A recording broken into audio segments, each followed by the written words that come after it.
when we start. All right. Well, welcome to WKU Glasgow's Facebook Live. Thank you all for joining us tonight. We are super excited to be in the studio with WKU PBS, so shout out to their team and their crew for allowing us to be here and for all of their work. We certainly are appreciative of the ability to be here. We're also joined by some great guests from WKU, and I'm going to have them introduce themselves, and then I will quickly introduce myself, and we'll get into this Facebook Live. All right. Hi, my name is Rachel Jones. I work in the Center for Career and Professional Development. I work as a career coach on Glasgow's campus, and I also work as an employer relations specialist in the office and serving all of WKU. Hello, I am Leslie Whitty. I am the project manager for WKU Learn and Earn. All right. And I'm John Roberts. I'm Student Affairs Coordinator at WKU Glasgow. And just as an overview of tonight's Facebook Live. Tonight we're going to be talking about career and development services and resources at WKU. Very important topic for all of our current students, prospective students. So we've got the two individuals who know the most about it right here with us tonight. So you all are very fortunate for that. I will encourage you all to engage with us. Give us some likes, give us some hearts, give us some happy faces, whatever else there is. And comment below, ask us your questions that you all want to know about career and professional development or any other topic that's relevant or irrelevant to what we're talking about, and we will be happy to stop what we're talking about and answer those questions. And lastly, be sure to share this on your own Facebook page. If this is something that you think that someone could benefit from, certainly share that so that other people can get this information as well. All right, so let's dive into the questions here. So we're gonna hit some really top points, and quickly I want to get to the question about how WKU prepares students for careers and for professions, and then we're going to get into the meat of it, which is more of the tips, hints, and advice that you all would have for people as you're trying to make a professional career, and then we're going to talk about getting connected. So we're going to do that really quick. Real quick. But certainly this is all good information. So starting with that, and I think you all will agree with this, career development and beginning a professional career is a skill in and of itself, right? So in your all's opinion, in your all's experience, is there a particular best time for students to begin that preparation? I would say the minute you step on campus, you should start beginning that preparation. And I say that because you have to be thinking with the end in mind. So you want to be thinking about, well, what can I do to build my resume? What can I do to have a job when I graduate? Right. So you want to be thinking about that, and you want to be thinking about what you can get involved in, any internships you can have. So there's a lot that you need to think about when you step on campus, and our office is here to help you think about those things and to help you really make a plan so that you don't get to graduation and you don't have an opportunity. So we really help you with those decisions. Right. And I would concur 100% with Rachel. I think that if you wait until you're about to graduate to pursue career development, yes, then it's going to be very challenging. So, and just to reiterate, early on, have a recipe for success. Yes, because we are in the kitchen today. Because there's a lot at stake. Yes, absolutely. No, you're right. Yeah, there's a lot at stake. Nice. Okay, so Rachel, specifically about WKU Center for Career and Professional Development, what can you all assist students with? So we can actually assist students with a lot of different things. So going with that freshman theme again and then going on through college, we can help them with, if you get onto campus, you don't know what you're going to do, you have no idea, you're kind of interested in like nursing, but you like arts and music, but you also want to be a physical therapist / accountant. I've met students like this, it's true. But if you have a lot of different interests and you're still not sure what path you want to go down, we help you choose your career first, and then we match a major to it. Right. So we help students imagine their lives after. So that's one thing we can do. Yes. Then we can also help prepare for applications. So reviewing resumes, reviewing cover letters, helping with the interview process, whether that be interview tips or whether that be a practice interview. And we actually bring employers to campus as well. So we bring employers to the Bowling Green campus. We discuss bringing employers to other campuses. So we really do a lot of different things for the students, including community outreach and employers as well. Perfect. So we do our best to connect you and get you networking and Excellent. Help you find that job after graduation. And no extra cost to the students. Absolutely no extra cost Perfect. To the students. Actually, the fun thing is you can come back as an alumni. Oh, okay. So you can come back to our office anytime. If you're 5 years down the road and you're like, I kind of want to make a change. I want to go back to that accounting job or whatever, or you want to go do something else, then you can come back and we can talk about it and I can hook you up with some more resources. Wonderful. Wonderful. And Crystal, thank you for your comment. We love you too. So we're appreciative that you are joining us tonight. So in addition to the help and assistance that students can get through CCPD, experiential learning is hugely important. And we see that across the university at all of our campuses where you've got internships, you've got study away, study abroad, a variety of different things. So for the center, for CCPD, what kind of experiential learning opportunities do you all provide and help with the students? Yeah, so we do a lot of different things as far as getting that experience and getting out there. The first is we do help you find internships. So I specifically work with employers who I help develop those internships for students. I help to get those students to know about those internships. So we really focus in on internships and working a lot of internship development right now. So we're actually launching a very cool thing, so I'm excited to announce it. Ooh. New announcement. Okay. We are launching a job shadow program this semester. So people will complete that job shadow over winter break. Any student or grad student can sign up for that job shadow experience just one day over winter break. You apply now, and then you get your match in November. Cool. So it's kind of a cool program that we're launching, and we hope that students take advantage of the opportunity to job shadow because we've already got almost 30 employers that want WKU students to come into their organization and shadow them. So that's another.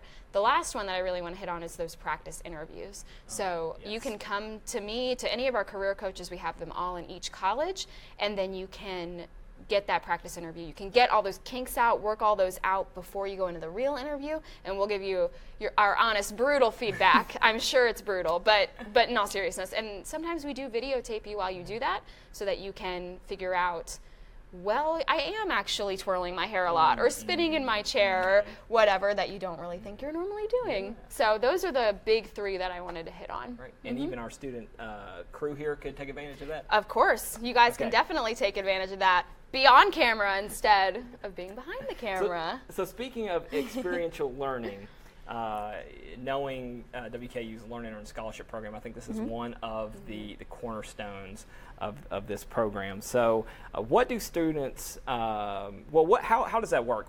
What occurs before students actually are placed into a job?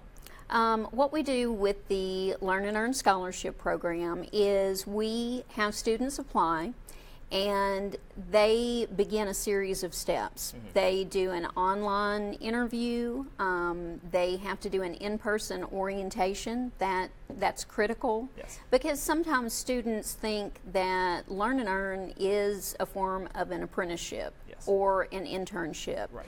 And we're a scholarship program. These are all entry-level positions. So for us, students may wind up working somewhere that does not relate to their career goal whatsoever. But we found that any job can help you develop skills. And so we're trying to get them into the workplace early in entry-level positions that have high turnover so they can develop those skills. Right. Once they enter our employment pool, then we have online modules, we have steps that they have to complete, connected to resumes. So we get them going. So once they're ready, then they can then go to career services. Right. But it's a good opportunity to get started. And maybe if you don't know what career you want to go into, you can try different things. And you'd be working part-time and getting a scholarship at the end if you complete that semester. So that's just gravy. That is gravy. Would you say the students are well cooked before they get into? I would say that. Okay. I would say that. Well prepared. Well done. Well done. So what do students? So in part of these orientations and those steps, what are they actually learning to prepare to get trained for those jobs, and so that they will be successful with those employers? The big thing that we focus on, because we have such a variety of employers, it's hard to know this student will be going into manufacturing, this student will be going into retail. Right. So our focus is all connected on soft skills. So things like time management, business etiquette, communication is huge. We cover areas that they affect really any job. Right. Even if someone is working on a computer all by themselves, they have to have those soft skills. Right. And so those are things that we help them with those initial steps. And because when students go out interviewing and then they're on the job, we tell them you're representing WKU. Right. And so we want that to be a really positive Absolutely. experience. Right. So soft skills, that kind of thing. Those are the main focus for us. Sorry, I'm sliding down in my chair. So speaking of, and let's segue and let's get into the meat of all of this. So the National Association of Colleges and Employers published data in 2015 that stated soft skills, a lot of what you were talking about, but also collaborative skills, leadership skills, were amongst the most important skills that employers were looking for. So for people that need to develop those soft skills, and this is a question for both of you all, how can students go and refine those skills or develop those skills that they need but maybe don't have? Well, with us, we are starting at the very beginning. Yes. So we give them a lot of good groundwork, a strong foundation. Right. And we help them as far as one-on-one, in-person lessons, also online lessons. And I think going through the interview process itself is an extremely beneficial experience, because we have students who may interview 3 or 4 times before they're hired. Right. So there's a variety of ways. Right. I think Rachel and her group then take it to the next level. Sure. Yeah. So just to add on a little bit of what Leslie was talking about, I think, first off, we like to meet students where they are. Yes. We like students to, and we encourage students to come into the center as they are. Yes. Lots of students believe they should have it together before they come in, but we really encourage them just to come in and we can help you get it together. That's kind of what we're there for. Yes. So what I recommend is doing those practice interviews so that maybe you don't have to go through the interview that many times and before you get a position. You can go through that with us, and then maybe you interview a lot better. So the practice interviews are huge in our office. And then I would also say, as far as just on your own, definitely joining organizations helps you with those skills. You're in an organization with other people who are interested maybe in what you're interested in, or maybe they're completely different and you have to communicate with them. And inevitably that's what it's going to be like in your workforce, or maybe in graduate school before you go out into the workforce. But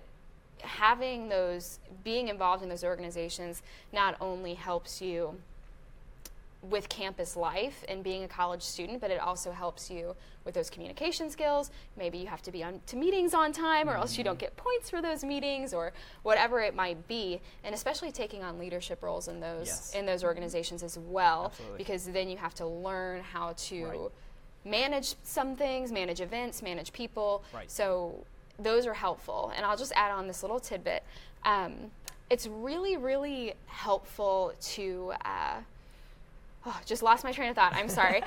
Completely sorry. The lights and everything got to me. That's okay.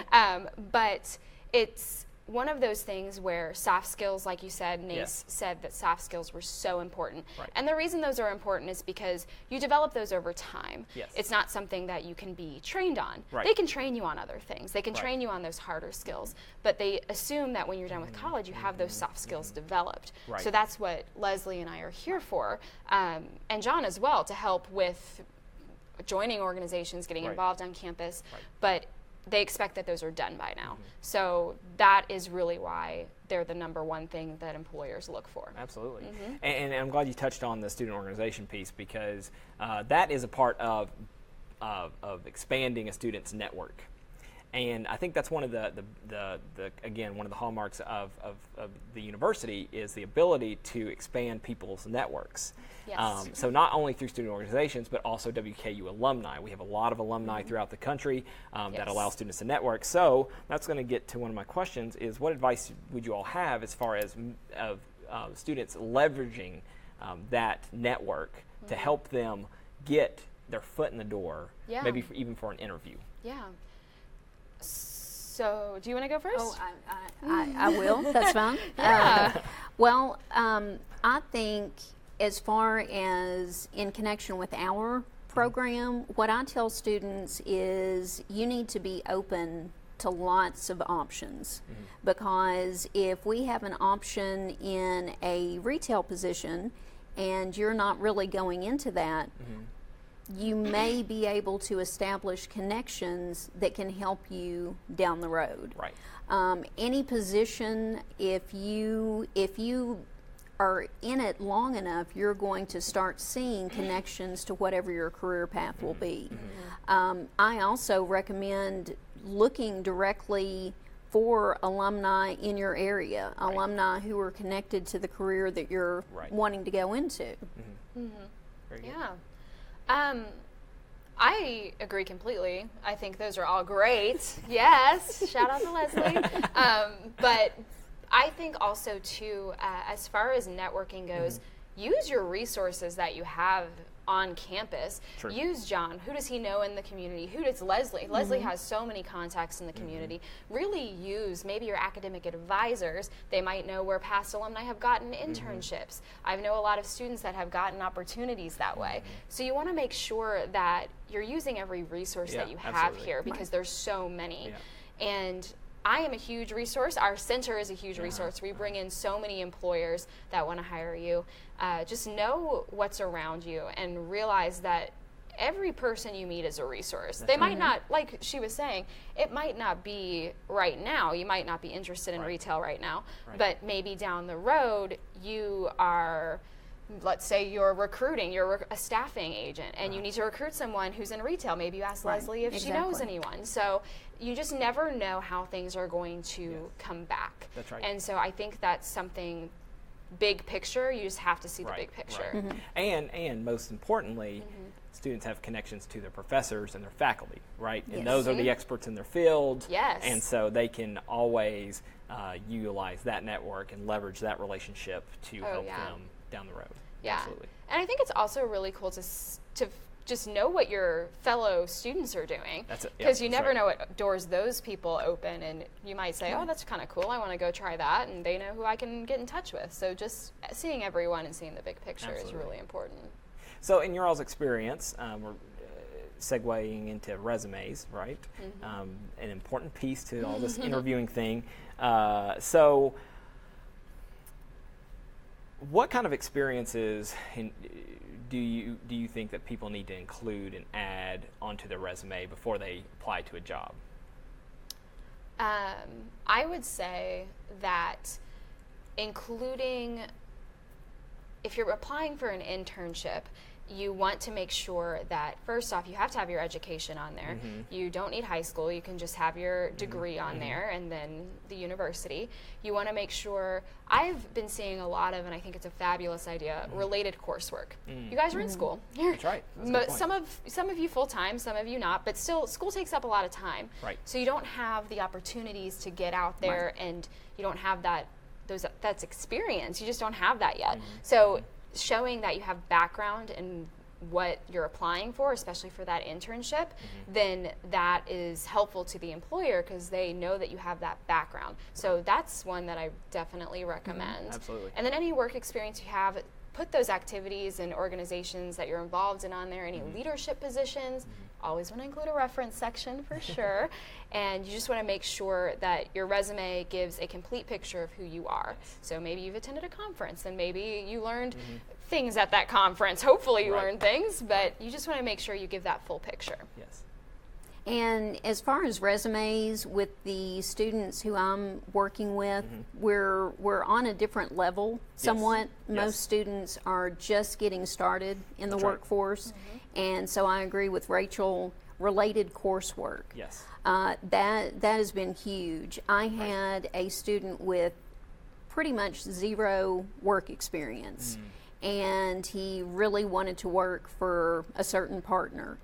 And we worked with his resume. We were able to find that he did have a lot of coursework from high school with food prep, and he had a certification. And so I was like, did you realize that you really are qualified for this job? So it was, he hadn't really thought of it in that way. But when he put it in perspective, oh, that does apply. Right. So, you know, it's looking at coursework, it's looking at things you've done, even if you didn't get paid, if you've worked on your parents' farm for years. Right. Anything that shows work ethic, anything that shows commitment, those are huge factors, especially when you're just getting started. Absolutely. Yeah, and I'd like to add on to that, a good way to do that is to really have a master resume. So have that resume with all your, just get it out on paper. Just have the resume with every experience you've had. Get it to where you're feeling good about it. You're feeling good about the format. You're feeling good about what you're saying on the resume. And then you can adjust it per job. Yes. Like Leslie said, the student that she worked with didn't realize that would apply. So seeing it all out there and then adjusting according to job is really helpful because you see everything that you've done. Right. Very good. And I give the exact same advice, even for entry-level positions. Have your core resume, and based on what position you're applying for, you highlight, because you want to keep it short and to the point. You highlight anything that would apply directly to that job. So make it relevant to whatever it is that you're doing. Absolutely. And we know from experience that for a lot of students, or people in general actually, that resume may only get like 2 seconds, right? As people are combing through those resumes, cover letters, you don't have a lot of time to really sell yourself. So in those instances, what can somebody do to really stand out in those 2 seconds? I'll let you take it. I would say that you need, when you're preparing this resume and you realize that they're only, my favorite question is, how long on average do employers look at resume? Yes. And you're right, they look at it for 7 seconds and under. So on average, that's how long they look at it. And it's because they're looking for specific things. That's right. So if you don't have those things, you're automatically in the no pile. So what I recommend to students, and what we sometimes work on together, if they're needing some help with that, is yank up that job description on one screen, put your resume on another, and say, what do I have on this job description? And then communicate that in your resume or your cover letter, have it in those documents. So highlight those important things like, yes, I have a bachelor's degree. Okay, good. What skills do I have? Have that skills section at the top of your resume so that you can go through those and make sure that they match the job description. So just thinking about those things and thinking about, how can I communicate that I can do this job? So I always recommend having a skills section at the top and your education at the top at this stage in life, because it's your most recent, and not everybody has the the education. So you want to make sure that's at the top as well. Brian Hoover, thank you for joining us tonight. I appreciate you tuning in to us. Oh, and as far as resume and suggestions, I would go along with everything again that Rachel said. With entry-level resumes, it's a little bit harder because you may not have a ton of experiences that relate directly to that job. Right. But because my background is English, I always stress it being readable, it being eye-catching, to follow the Z reading pattern, because that's where we skim, right to left, then down, and then right to left again. So you want to have those kinds of things where they're readable, very easy to spot, and don't be afraid of white space, because that makes things stand out. Right. And so would you all say that kind of the same principles apply to the cover letter in regards to put in the important stuff? Yes. What matches the job description, and that's what needs to go in your cover letter? Yes, I would say that. Okay. But also for the cover letter, you don't want to be redundant with the resume. Sure. I always tell students you got to do a quick little thing about your education, and then really get into the meat of what you've learned. Talk about a little bit of your experiences. It can only be one page, so you want to use that real estate in the body paragraphs, not so much the intro and the closing paragraph. You want to make sure that you use your space wisely, and I always tell them, you got some important real estate right here, so you want to make sure you use it correctly and you sell yourself to the best of your ability. So that's my tidbit on cover letters. And as far as cover letters, not all of our positions require those. Okay. So that is something that we have students do those for certain positions that do require them. Sure. But and again, this goes back to my English and communication background. I do like to hear a voice when I'm reading that cover letter, because if I don't have a strong feeling for who you are as a person, I probably would just skim past it. Right. So in addition to getting that information that's so important, I need to get a feel for who you are. Right. And that is something that as a writer, you have to be able to really commit to, does this writing convey who I am? Right. And stir up some interest. Exactly. Okay. Kelsey Burnett and Simon Funge, thank you both for joining us tonight. We appreciate you all tuning in to us. Let's get quickly, we're getting closer to time. Let's quickly hit on the actual interview. What are best practices for interviews? And I know that's a broad range. That's a very broad. Yeah, so try to narrow down the best you can. It's actually funny. I've talked a lot about interviews today. I was actually on Glasgow's campus today, and I saw a few students, so maybe they're watching right now, but we talked a lot about interviewing tips. And what I hear from students most is that their main concern is, I hear a few things from students. One is, I don't think I'm going to have enough to say to this employer. Right. And for that, I say, make sure that you know what they want you to know about you. So you need to understand what you want to talk about going in.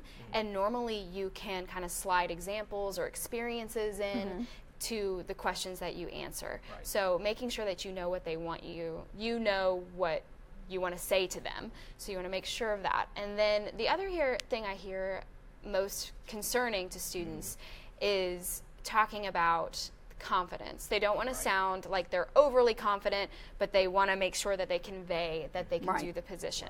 And I say that you have to go in confident. Yes. You must go in confident for the position, because if I as the employer am not confident that you can do the job, I'm not going to hire you. That's so you have to make sure that you are the one that's going in confident and that's sticking up for what you think you can do. So those are my two big things that I hear a lot from students when they talk about their worries with interviews. As far as interviews, a lot of my students will be going in for the first time. Right. So I, again, try to have them look at the big picture. Yes. Some people say an interview begins when you walk into that office. Others say when you walk into the building. I tell my students the interview technically begins when you pull into the parking lot, Yes. because you don't know who is going to be watching you. That's right. So you need to, you don't need to come barreling in on two wheels and, jamming and all that stuff. You need to be conscious that I am now in interview mode. Right. And so that's something that for a lot of students with the first time interview, they hadn't really thought of that in the past. I stress being nice to the people that you check in with, being genuine, being friendly. If you're nervous, that doesn't mean that you should be short with someone. So be very conscious of how you treat those people who you check in with. So things like that. I also go as basic as discussing handshakes. A lot of students starting out, they don't normally shake hands a lot, and so they freak out a little bit with a handshake. So, we shake hands, and I Should tell we them, demonstrate a proper yes, handshake? Yes. Okay. Yes. Smile and wave. That's too. right. That's right. That's right. Well, obviously, we could sit here and talk all night about this very important topic, but we are unfortunately out of time. So, quickly, if anybody wants to take advantage of the services at the Center for Career and Professional Development, how do they do that? So I'll start with our location. You can always stop in. We do have walk-ins for our hours. So anytime we are open, you can walk in and see someone and be in and out in 10 minutes if you'd like to be. So I'll start with that. We're in DSU. We're located in 2001. So if you'd like to come in and just kind of look around and meet people, I'm kind of there sometimes, so maybe I'll say hi to you if you tell me you've seen me on Facebook Live. But yeah, just come on into DSU and you can do a walk-in appointment. Another way is to email careerhelp@wku.edu. That is our email for students to email resumes. You can just email for an appointment, and then also you can give us a call and make an appointment if you'd like. And so our phone number is 270-745-3095. So if you'd like to call, make an appointment, or if you just have a question about an event or anything. And you can also go to our website, which has all of our events listed. It has all of our services listed. It's a great resource as well if you just kind of want to, you're not real sure, but you want to learn a little bit more. So that is wku.edu/career. So if you just go to that website, then you'll see all about us, and you can kind of look through the staff and you can just look around our website, just poke around, see what you see. But those are the main ways that you can get in contact with us. And for students that want to develop that and have that experiential learning, but also receive a scholarship to help pay for their education, how do they find out more about WKU's Learn and Earn Scholarship Program? The number one tip I give to students is to go to our website. It is wku.edu/learnandearn, and we have tried to put a ton of information there so that students have a clear picture of what the program is, that it's not a guarantee, that this is competitive. We get more and more students every day applying. But that is the number one go-to source.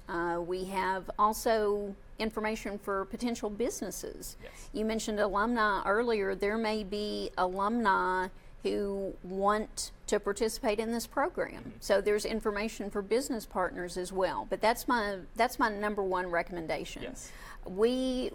Our team is much more lean than Rachel's. So I work out of 2 offices, and so I am best reached by email. We have established a Learn and Earn office number that's on our website, also a generic Learn and Earn email. Yes.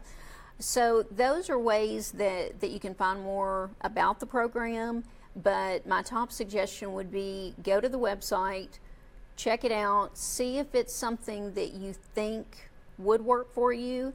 And there's a very cool video too where I walk in slow motion down a hallway. It was on my bucket list. And you throw your glasses too, right? Yes, I throw my glasses, and I do not even look where I'm throwing them. So that's a bonus. Do not even if you want. Yeah, you're too cool for school in that video. That's right. All right, so our Facebook Live session will be recorded and saved on WKU Glasgow's Facebook page. So I encourage everybody to please watch. Again, if you missed a part, a lot of great and important information here. Also share this post. So again, if you know somebody that could benefit from this information, share it so other people can see it. If you have any other questions, comment below, and I'll be happy to personally get those back to you. Additionally, if you have any suggestions for future Facebook Live topics, drop those in the comment sections below, and I'll be happy to take those into consideration as well. Additionally, if you want to learn more about WKU Glasgow, follow us on Facebook, Twitter, Instagram, Google+, Snapchat. You can learn more about us at wku.edu/Glasgow. If you've never visited campus before, we encourage you to schedule a visit through our website at wku.edu/Glasgow. Thank you all for tuning in tonight, and we will see you all next month.